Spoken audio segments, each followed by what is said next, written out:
Pak Rizal. Selamat siang Mas. Silakan duduk. Oke, terima kasih. Pak Rangga, selamat siang. Silakan duduk. Assalamualaikum warahmatullahi wabarakatuh. Waalaikumsalam warahmatullahi wabarakatuh. Selamat siang, terima kasih Pak Reza dan Pak Rangga sudah hadir.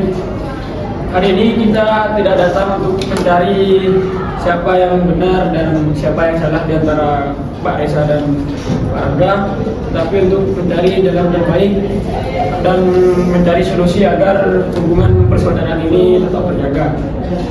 Dan juga menghormati amanah orang tua Bapak yang sudah meninggal dunia. Di sini saya, Pak Rifan, akan mendampingi proses ini sebagai konsiliator. Tugas saya hanya memberikan arahan, opsi, dan juga solusi untuk kedua belah pihak agar sama-sama bisa menerima.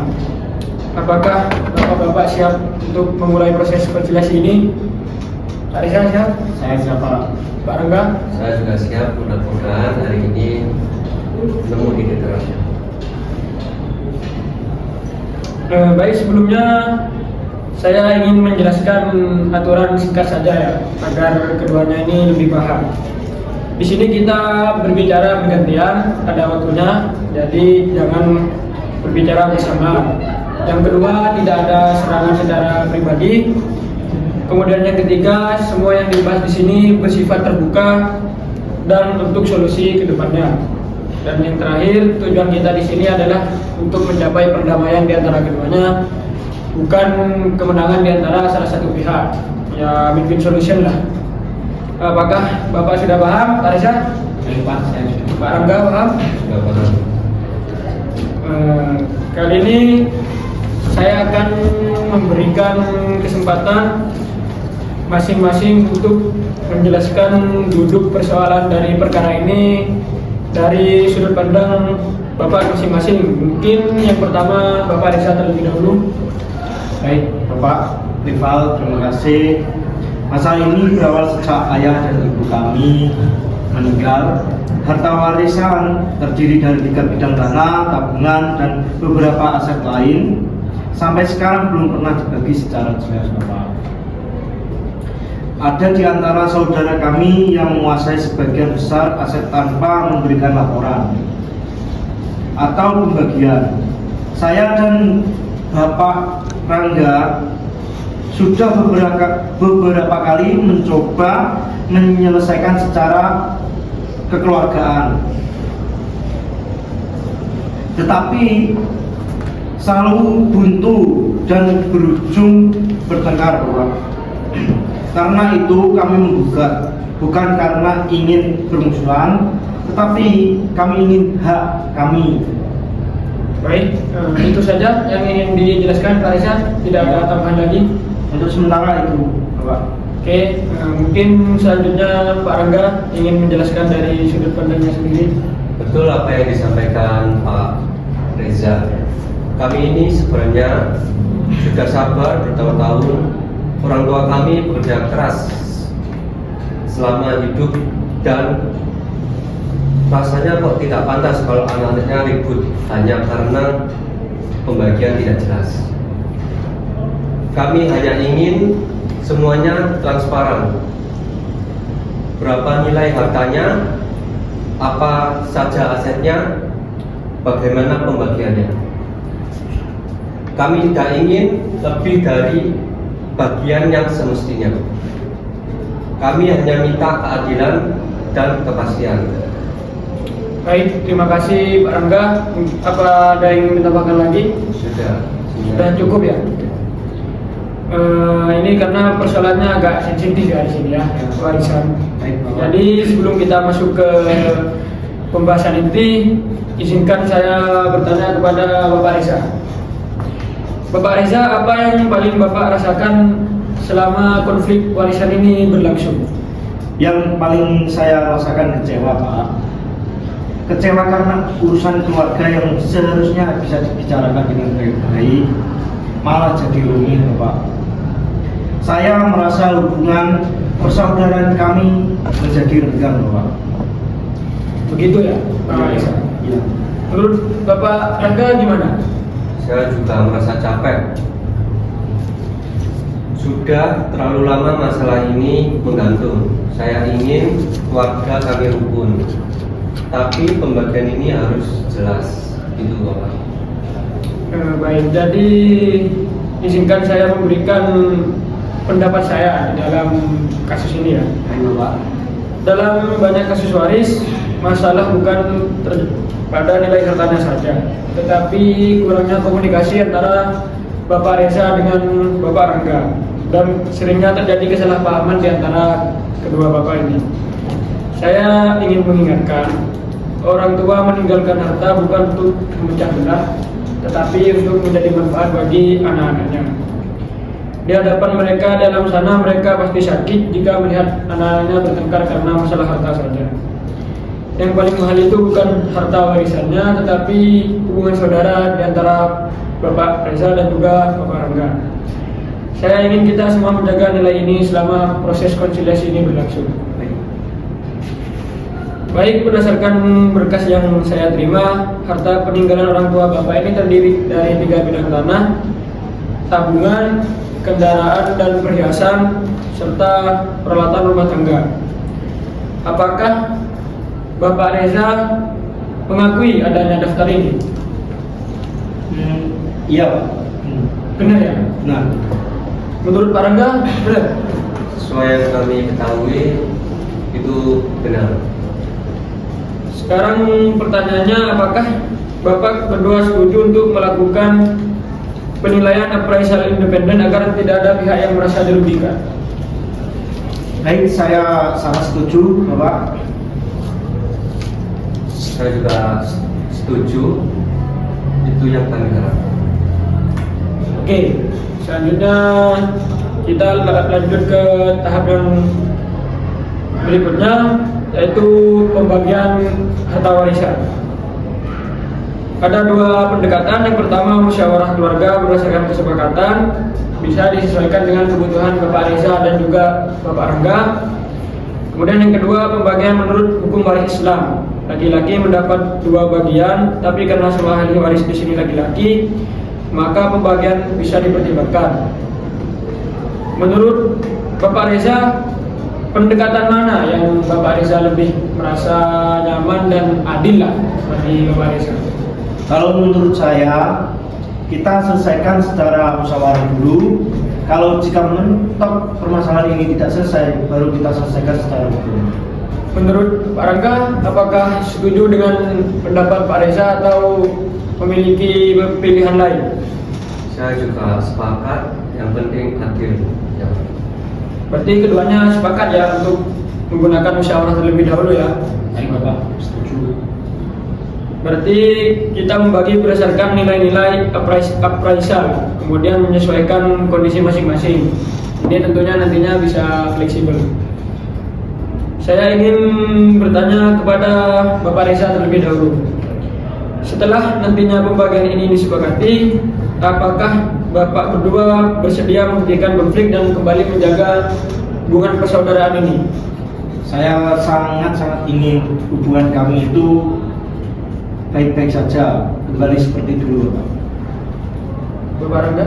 Saya juga, saya tidak mau masalah harta memutus tali persaudaraan. Baik, Bapak-bapak, kita masuk pada tahap yang sangat penting dalam proses konsiliasi, yaitu pendataan dan klarifikasi aset warisan. Di sini saya akan membacakan satu persatu dan mohon Pak Reza dan juga Bapak Rangga masing-masing menyampaikan jika ada hal yang belum sesuai atau perlu diluruskan. Saya ingin kita pastikan tidak ada satupun aset yang terlewat, tidak ada yang disembunyikan, dan juga tidak ada yang dilebih-lebihkan. Baik, Pak. Transparansi adalah salah satu cara agar perdamaian ini bisa terjadi ya. Ini saya akan membacakan yang pertama, berdasarkan catatan dan juga dokumen yang saya terima, di sini yang pertama yaitu terdapat 3 bidang tanah. Tanah pertama ada di pekarangan di Desa Sukamaju dengan luas sekitar 650 meter persegi, sertifikat atas nama almarhum ayah. Apakah tanah ini saat ini ditempati oleh salah satu dari Pak Reza atau Pak Rangga? Iya Pak, tanah dan rumah itu sekarang ditempati oleh Bapak Rangga. Awalnya katanya hanya sementara setelah orang tua meninggal, tetapi sampai sekarang tidak ada kejelasan apakah dia akan membeli atau mengosongkan atau bagaimana pembagiannya Bapak. Baik, untuk penjelasan dari Bapak Rangga. Kami juga tidak keberatan kalau Mas Reza tinggal, tapi harus ada pembagian nilai yang jelas. Karena itu bagian dari warisan orang tua.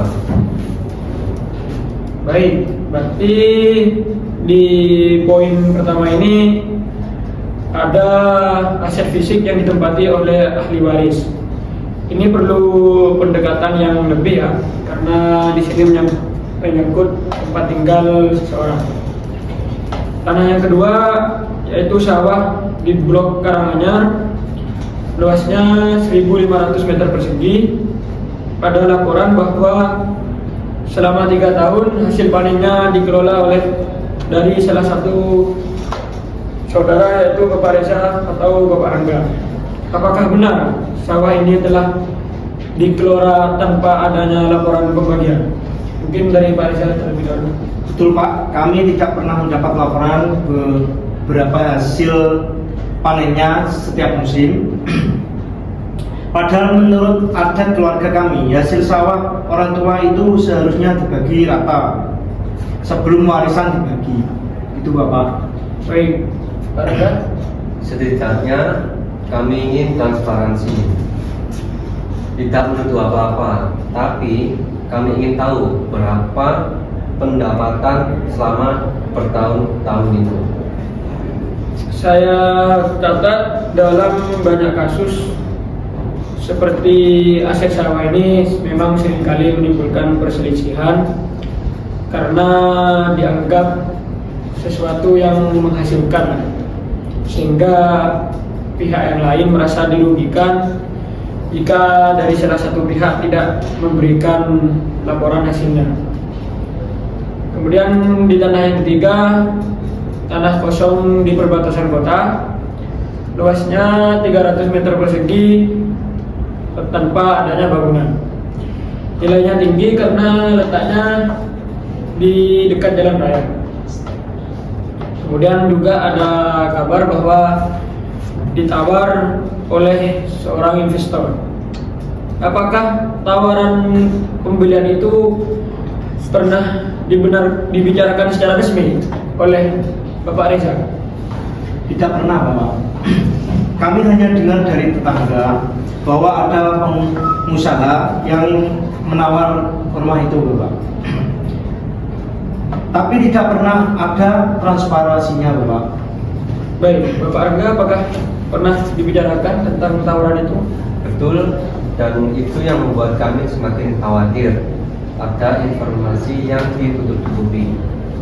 Baik, jadi tanah ketiga ini memiliki potensi konflik yang lebih besar ya, karena nilainya lebih tinggi dan mungkin ada pihak yang berminat menjual tanpa persetujuan bersama. Kemudian untuk warisan yang kedua, di sini ada tabungan dan deposito. Terdapat 1 rekening tabungan atas nama almarhumah ibu, 2 rekening deposito atas nama ayah dan ibu. Buku rekening hilang, tetapi berdasarkan printout yang saya terima ada saldo yang cukup besar ya. Boleh dijelaskan bagaimana kondisi rekening ini setelah orang tua meninggal? Bapak Reza mungkin terlebih dahulu. Untuk yang memegang buku rekening setelah orang tua wafat adalah salah satu dari kami Bapak. Sejak itu tidak pernah ada laporan saldo atau transaksi. Kami beberapa kali meminta tapi selalu dibilang nanti-nanti. Gimana Pak Rangga? Kami tidak ingin menuduh, tapi uang itu kan hak semua ahli waris. Minimal ada laporan tertulis. Itu Pak. Saya paham sih tentang kekhawatiran yang dialami oleh Pak Rangga. Dalam hukum waris sendiri, rekening atas nama almarhum adalah model yang harus dibagi. Dan siapapun yang memegang dokumen atau akses ke rekening tersebut harus memberikan laporan. Untuk memastikan tidak ada yang merasa dirugikan, nanti kita sarankan cek rekening saldo dan cek mutasi melalui bank. Baik Bapak. Kemudian yang ketiga, di sini ada kendaraan dan juga perhiasan. Kendaraan ada 1 mobil keluarga, 1 motor. Kemudian untuk perhiasan ada seperangkat perhiasan yang dimiliki oleh almarhumah ibu. Apakah kendaraan tersebut masih ada dan kemudian siapa yang memegang kendaraan tersebut? Masalah mobil masih ada Bapak. Yang memakai saat ini Bapak masih dipegang Mas Rangga mobilnya Bapak. Motor ada di rumah keponakan Bapak. Baik, apakah benar mobil masih ada di Bapak Rangga? Benar. Nah, itu yang sampai sekarang tidak jelas. Katanya sudah dijual untuk biaya keperluan keluarga, tapi tidak pernah dijelaskan berapa nilainya. Baik, ini penting. Kita perlu memastikan apakah benar dijual, digunakan untuk apa, dan apakah ada bukti transaksinya. Kemudian yang keempat, perabotan rumah tangga dan barang yang bernilai sentimental. Banyak keluarga merasa perabotan ini tidak terlalu penting, padahal beberapa barang mempunyai nilai sejarah yang tinggi. Saya ingin memastikan apakah ada barang peninggalan orang tua yang memiliki nilai sejarah seperti jam antik, lemari tua, atau foto-foto lama. Bagaimana dengan Bapak Reza? Kalau seingatku ada Bapak. Itu jam dinding antik yang selalu dipelihara oleh ayah kami Bapak. Dan ada juga lemari tua peninggalan nenek, tapi itu sekarang sudah dipindahkan entah ke rumah siapa. Mungkin dari Pak Reza tahu dipindah ke rumah siapa? Tidak tahu Bapak. Baik, barang-barang seperti ini tidak hanya bernilai materi tetapi juga bernilai emosional. Kadang konflik justru muncul dari barang-barang kecil dan bukan selalu tentang tanah. Maka perlu dibicarakan apakah barang-barang ini dijual, dibagi, atau bergiliran dipelihara. Bapak-bapak, sebelum kita beranjak lebih jauh, saya ingin bertanya sebuah hal penting. Selama ini apa yang membuat proses pendataan aset ini terasa sulit? Apakah karena kurang komunikasi, rasa tidak percaya, atau karena ada tekanan dari saudara lain? Kalau menurut saya Bapak, komunikasi tidak pernah benar-benar terbuka Bapak. Banyak hal yang disembunyikan atau tidak dibicarakan. Itu yang menimbulkan kecurigaan saya Bapak. Kalau saya lebih kepada rasa kecewa sih. Kami tidak pernah diajak duduk bersama untuk melihat aset satu persatu. Semua mengalir sendiri tanpa musyawarah, gitu Pak. Baik, terima kasih. Justru dengan keterbukaan seperti ini, konsiliasi ini bisa berjalan. Saya ingin menegaskan beberapa prinsip. Semua aset harus masuk daftar dan tidak boleh ada yang ditutup-tutupi. Kedua, semua transaksi baik penjualan maupun penggunaan aset harus ada transparansi. Dan yang terakhir, aset sentimental harus diatur secara musyawarah agar tidak menimbulkan luka. Baik, saya rangkum hasil pendataan aset ini. Semua tanah akan dipetakan ulang dan dinilai secara profesional. Rekening bank akan diperiksa mutasinya untuk mengetahui saldo. Kendaraan dan perhiasan akan ditelusuri statusnya termasuk jika ada penjualan. Barang-barang sentimental akan didaftar ulang dan diputuskan bersama apakah nantinya akan disimpan atau dibagi. Semua ini membutuhkan keterbukaan dari seluruh pihak, keluarga, bukan hanya Bapak Reza dan juga Bapak Rangga. Apakah Bapak-Bapak setuju bahwa proses pendataan ini dilakukan sedetail mungkin dan tidak ada yang disembunyikan? Saya sangat setuju Bapak Rival. Semakin lengkap datanya, semakin adil pembagiannya Bapak. Saya juga setuju, Pak. Kami mau transparansi total.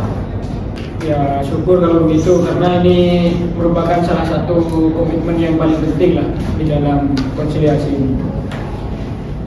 Baik, saya akan membacakan beberapa poin yang sudah kita sepakati dari awal, yaitu yang pertama, seluruh harta warisan akan didata ulang kembali. Yang kedua, penilaian dilakukan oleh appraisal independen dalam waktu 7 hari kerja. Kemudian pembagian dilakukan berdasarkan nilai laporan appraisal. Yang keempat, pembagian dilakukan secara musyawarah dan juga adil. Yang kelima, para pihak sepakat menjaga hubungan kekeluargaan dan tidak membawa sengketa ini ke litigasi. Yang keenam, setelah kesepakatan final dicapai, kedua pihak sepakat untuk membuat akta perdamaian. Apakah 6 poin di atas bisa diterima oleh Bapak Reza? Baik, saya menerima semua poin itu dan saya mengucapkan terima kasih Bapak. Untuk Pak Rangga, apakah bisa menerima? Saya juga menerima, Pak. Terima kasih atas keterbukaan dan kerendahan hatian dari Bapak Reza dan juga Bapak Rangga. Proses ini berjalan dengan baik karena Anda berdua mau mendengarkan pemikiran satu sama lain. Saya berdoa semoga orang tua Bapak Reza dan juga Bapak Rangga ikut senanglah melihat perdamaian ini. Silahkan Bapak berjabat tangan sebagai tanda komitmen awal dari perdamaian hari ini. Silahkan Pak Reza dan Pak Rangga. Baik Pak, terima kasih. Alhamdulillah, dengan demikian konsiliasi hari ini saya nyatakan selesai. Assalamualaikum warahmatullahi wabarakatuh. Waalaikumsalam. Terima kasih Bapak. Terima kasih.